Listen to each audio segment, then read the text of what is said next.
अस्सलाम वालेकुम, मैं हूं मंसूर अहमद कुरैशी और आप देख रहे हैं मेरा नया व्लॉग। तो जनाब, अब तक की ताज़ा तरीन खबर ये है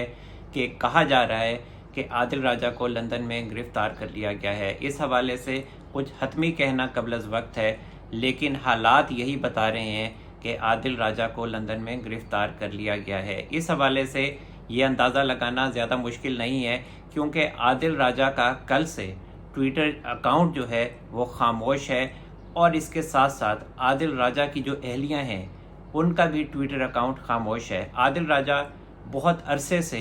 अब तक पाक फ़ौज के ख़िलाफ़ झूठा प्रोपेगेंडा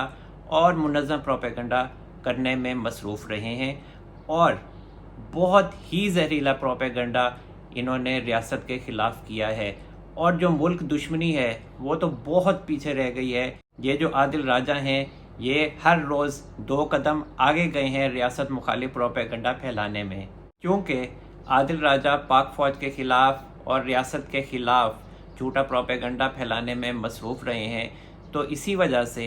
रियासत ने आदिल राजा के ख़िलाफ़ यूट्यूब पर, फेसबुक पर और व्हाट्सएप को कंप्लेन की,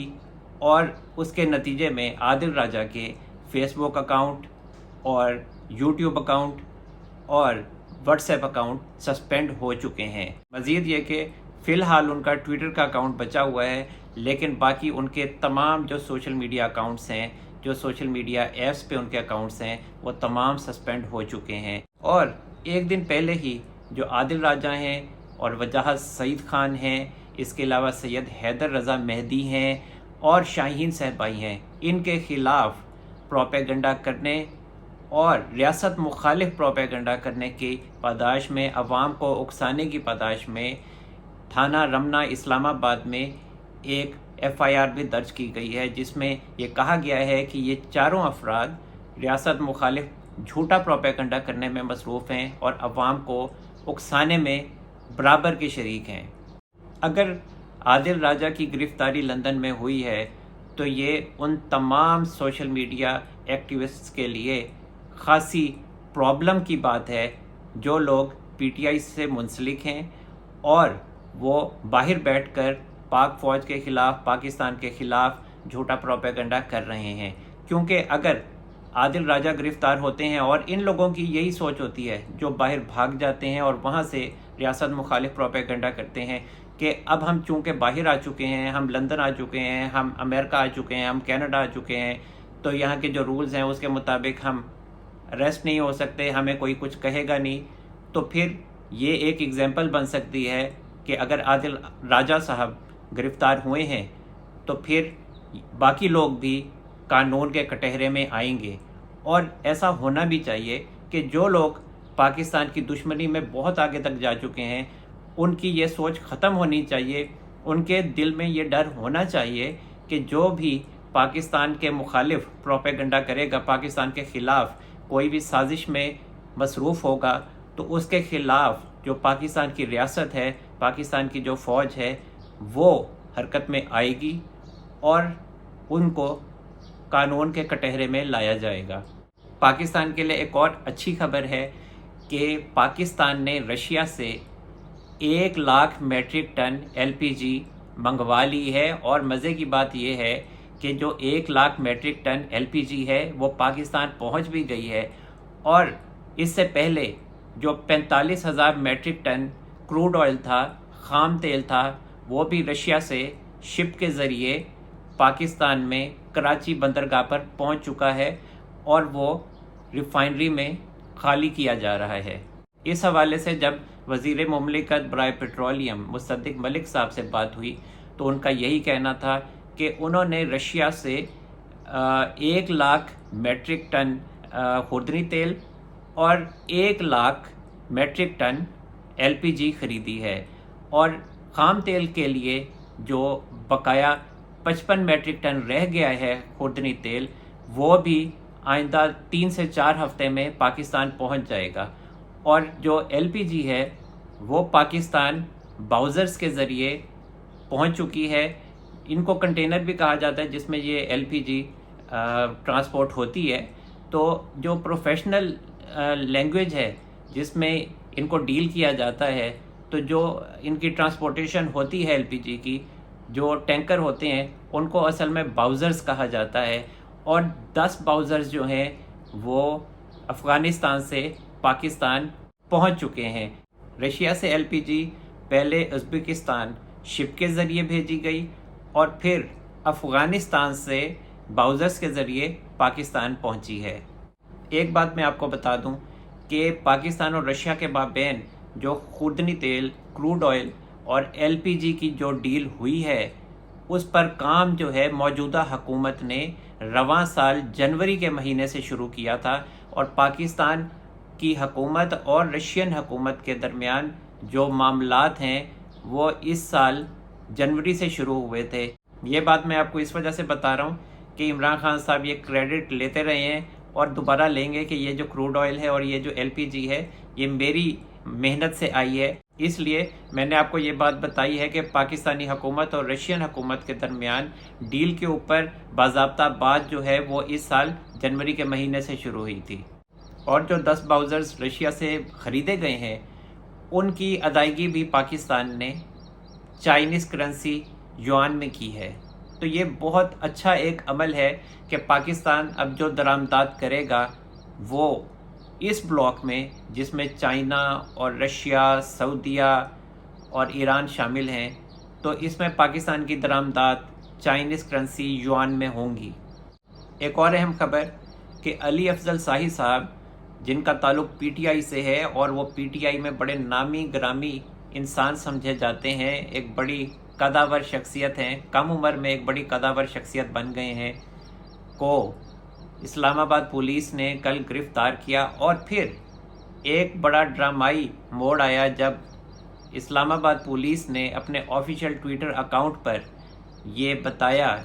کہ انہوں نے علی افضل صاحی صاحب کو گرفتار نہیں کیا، لیکن جو ویڈیوز سامنے آئیں جب علی افضل صاحی صاحب کو گرفتار کیا گیا تو اس میں اسلام آباد پولیس دکھائی دے رہی تھی۔ ویسے ان کے ساتھ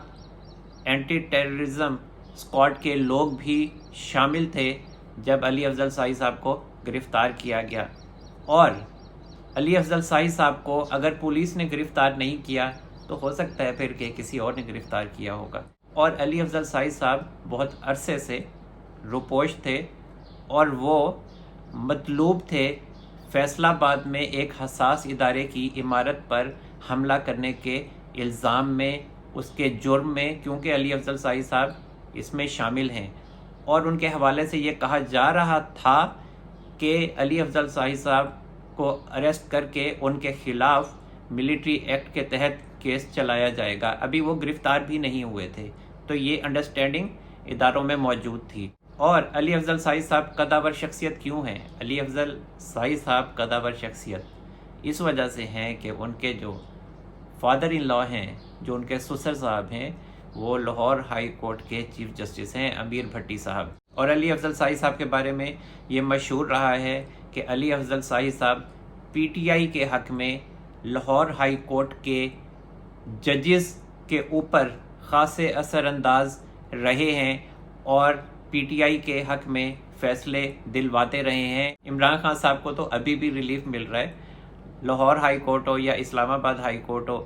اور جو سپریم کورٹ ہے وہاں پہ بھی دنیا جانتی ہے کہ کتنا عمران خان صاحب کو ریلیف ملتا ہے، اور جس طرح سے ان کو VIP پروٹوکول ملتا ہے اگر وہ 9 مئی کے بدترین واقعات میں ملوث بھی ہوں تب بھی۔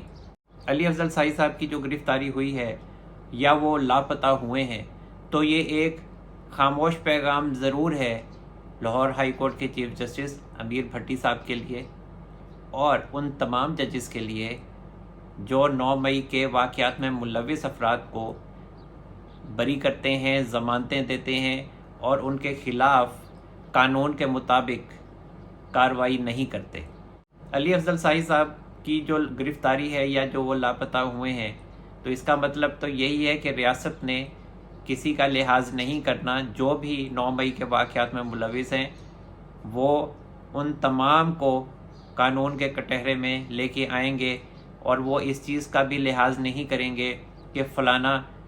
کسی کا داماد ہے، کسی کا بیٹا ہے، کسی کی بیٹی ہے، کسی کی بہن ہے۔ وہ اس چیز کو نہیں دیکھیں گے، وہ زیرو ٹالرنس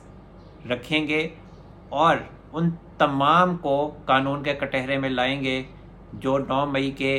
वाक़यात में, बदतरीन वाक़यात में और रियासत मुखालिफ साजिश में मुलव्विस हैं।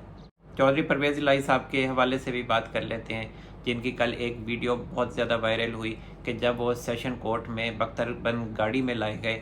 और फिर उन्होंने मीडिया से भी गुफ्तगू की, जिसमें उनका कहना था कि मुझे 10 दिन हो गए हैं, मैंने एक ही शलवार कमीज़ पहना हुआ है और मुझे 6 फुट की कोठड़ी में रखा हुआ है, जहां मेरी टांगें भी जो हैं वो पूरी नहीं आती, 6 फुट का सेल है और इसके अलावा मुझे दवाएं भी नहीं दी जा रही। चौधरी परवेज़ इलाही साहब को एंटी करप्शन डिपार्टमेंट ने गिरफ़्तार किया है और इस वक्त वो एंटी करप्शन वालों के ही तहवील में हैं और एंटी करप्शन ने ही चौधरी परवेज़ इलाही साहब को कल सेशन कोर्ट में पेश किया था और 14 रोज़ा जिस्मानी रिमांड मांगा था। लेकिन जो चौधरी परवेज़ इलाही साहब के वकील हैं, उन्होंने सेशन कोर्ट के जो जज थे, जुडिशल मजिस्ट्रेट थे, उनको लाहौर हाई कोर्ट का हुक्मनामा दिखाया कि चौधरी परवेज़ इलाही साहब का मज़ीद जिस्मानी रिमांड नहीं दिया जा सकता। और उसके बाद फिर जो जुडिशल मजिस्ट्रेट थे, उन्होंने चौधरी परवेज़ इलाही साहब को दोबारा से जेल भेज दिया। Review of judgments and orders act पर बात कर लेते हैं कि चीफ जस्टिस उमर अता बंदयाल साहब ने ये बात वाज़ेह कर दी है कि सबसे पहले review of judgments and orders act के तहत जो एप्लीकेशंस आई हैं उन पर बात होगी, उनके हवाले से समाअत होगी और उसके बाद फिर जो पंजाब में इलेक्शन के हवाले से समाअत चल रही है उस पर बाद में बात की जाएगी। क्योंकि इससे पहले जो चीफ जस्टिस उमर अता बंदयाल साहब हैं, उन्होंने ये हुक्म दिया था कि दोनों जो केसेस हैं, review of judgments and orders act और जो पंजाब में इलेक्शन के हवाले से दरख्वास्तें हैं, ये दोनों केसेस पर नज़रसानी जो की जा रही है, ये दोनों केसेस इकट्ठे चलेंगे। लेकिन अब ये हुक्म चीफ जस्टिस उमर अता बंदयाल साहब ने दिया है कि आइंदा जो समाअत होगी, जब भी होगी, वो review of judgments and orders act के हवाले से जो दरख्वास्तें आई हैं उन पर होगी, उन दरख्वास्तों को सुना जाएगा और उसके बाद फिर जो पंजाब में नज़रसानी के हवाले से केस लगा हुआ है उस पर बाद में बात होगी। और इस हवाले से चीफ जस्टिस उमर अता बंदयाल साहब ने इलेक्शन कमीशन के जो वकील हैं उनकी भी इस्तदा मंजूर कर ली है, जिसमें उन्होंने कहा था कि पहले आप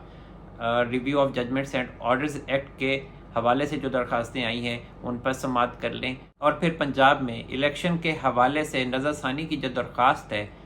उस पर समाअत कर ली जाए। इस हवाले से attorney general of Pakistan Usman Mansoor Awan साहब ने भी चीफ जस्टिस उमर अता बंदयाल साहब को बताया है कि review of judgments and orders act और प्रैक्टिस एंड प्रोसीजर एक्ट के दरमियान मज़ीद फ़र्क पैदा करने के लिए ड्राफ्टिंग पर काम शुरू हो गया है और अभी इसके ऊपर कानून साजी नहीं हो सकती, जो कि review of judgments and orders act है, क्योंकि कौमी असम्बली में इस टाइम बजट सेशन चल रहा है, इसलिए इसको डिले कर दिया जाए। और चीफ जस्टिस उमर अता बंदयाल साहब ने attorney general of Pakistan Usman Mansoor Awan साहब की ये दरख्वास्त मंजूर कर ली है।